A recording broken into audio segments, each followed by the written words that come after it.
Hi everyone, my name is Deborah Kane. And I'm Hunter Janess. And welcome to our final Education Watch Party, Women, Composers, Justice, and Music. Today, we would like to introduce you to two phenomenal female composers, Juliet Palmer and Nkeiru Okoye. Juliet Palmer is the winner of the Detroit Symphony's 2018 Lebenbom Award, and her piece, Oil and Water, was commissioned and performed by the Detroit Symphony Orchestra. Oil and Water uses recordings chronicling the ecological and political watershed. And in these recordings, you'll hear voices of protesters, mechanical hums and thrums of Toronto's water pumping station, shouts of Detroit's citizens blocking the water shut-off trucks, and more. These recordings come and go almost like a ghost.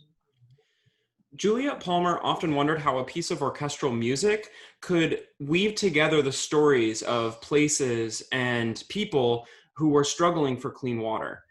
Even here in Michigan, where we have the Great Lakes, which hold about 21% of the world's total fresh surface water, we still have communities that have to fight for clean water access. Oil and Water is Juliet Palmer's response to these problems, as well as her musical description of how people can overcome obstacles in their way. Juliet Palmer was inspired by these troubled communities that would come together to protect water. And she wants to remind all of us that water sustains life. It starts with the lake as a habitat for fish and many other living organisms. And that same water also provides for animals, and then it's processed to provide for humans, which then goes back to the lake to start the whole process again. Without this ecosystem, Juliet Palmer reminds us that there can't be life and that water is a vital part of our lives. Now let's listen to Oil and Water by Juliet Palmer, performed by your Detroit Symphony Orchestra.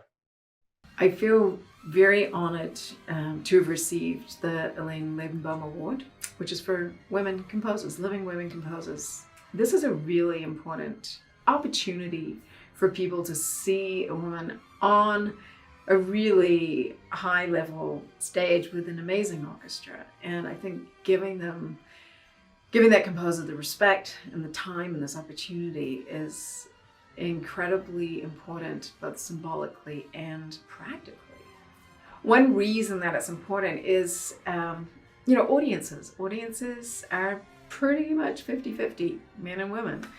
And especially for younger women and girls, to see a woman go up on stage at the end of my piece, I'm going to go up and take a bow. And who knows, maybe there's a young woman in the audience who sees it and goes, oh, wow, who knew? Like, that could be me. I could be up there. I could have written a piece. And so I think that's really, really important.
Our next piece is Black Bottom by composer Nkeiru Okoye.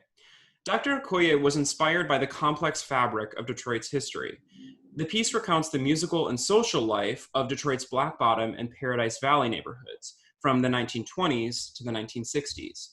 Black Bottom was a thriving African-American community and a destination for Black entrepreneurs, public figures, and musicians. However, in 1964, the government chose to demolish it so that it could build the I-375 Chrysler Freeway. Black Bottom features a full orchestra and 4 singers who use extended techniques, exploring the African-American voice as an instrument and the instruments of the orchestra as voices. Nkeiru Okoye challenges us by using song forms like sung story, which is a combination of African storytelling, African-American musical styles, and recitative of opera. She invites the audience to listen for these vocal messages which come from interviews and other research. For example, Movement 8, which is titled 5461 Brush Street, is about a relatively unknown Detroit civil rights leader, Dr. Rosa Slade Gregg. Dr. Gregg started her career as a teacher and eventually became a local and national leader on labor and civil rights. She advised Detroit mayors, Michigan governors, and even 3 US presidents, Franklin D. Roosevelt, John F. Kennedy, and Lyndon B. Johnson. She also founded a successful vocational school in Detroit and led many activist and charitable organizations and causes. Despite all of the amazing impacts that she made during her long career, Dr. Gregg is still not very well known. That is why, throughout her movement, the orchestra and voices use a recitative structure to tell her story. They also repeat her name over and over, Dr. Rosa Slade Gregg. Both Oil and Water and Black Bottom transports listeners to a storied place and time through music. As you're listening to this next piece, we hope you are inspired to learn more about the history of Detroit and our Great Lakes. We encourage you to take some time to reflect on what is most important to you. And whatever the reason, you can share your stories and thoughts through art, poetry, music, and activism. Here is Nkeiru Okoye's portrayal of Black Bottom, performed by the Detroit Symphony Orchestra.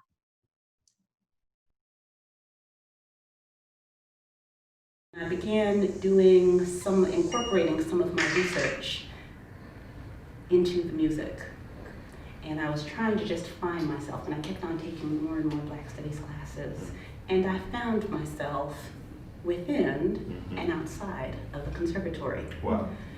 So, suddenly I'm more sure of myself.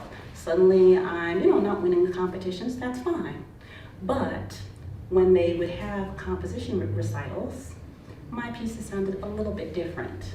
They'd give me a hard time about it, but I didn't care. I would set music, I would set texts of Black poets, and I was finding myself in this music. This is Hastings. Okay. Yes. And you've heard about Hastings Street. Yes, it had all the businesses on it. So it's really, I'm just so glad to see any of it. I also wanted to see pictures of Hastings Street, which is how I stumbled across all these photographs. I was looking in all the archives and I typed in Hastings Street into the database they have here, and it just came back with thousands of pictures of houses. This is just amazing. Yeah, it's amazing that they have it. Why did they shoot all of these pictures? They were taken as a part of the eminent domain process. That project was funded with federal funding. It was the Housing Act of 1949. Okay. It funded the demolition of African American neighborhoods all across the country. The week after they passed that law, they started taking these photographs. They were basically documenting the kind of quality of the housing and what they had to pay the homeowners back. Right. But one really important thing to know is that in this especially in this part of Black Bottom, there was almost no one owned the homes, right, who lived there. So they were renters. And so the people who got paid back by the eminent domain process were usually slumlords, like people who were kind of, had 4 families living in a house that was meant for one. Right. I had this idea inspired by an earlier project that if a composer goes into a community before writing about it, then the writing would be impacted, and so would the community. And so the orchestra brought me to Detroit for a week of what we called field research and interviews and a tour. And we spoke to a lot of people in the community. And so in that way, the piece could be inspired by stories and historic photographs and other, readings, and all about the historic Black Bottom neighborhood.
Detroit Association of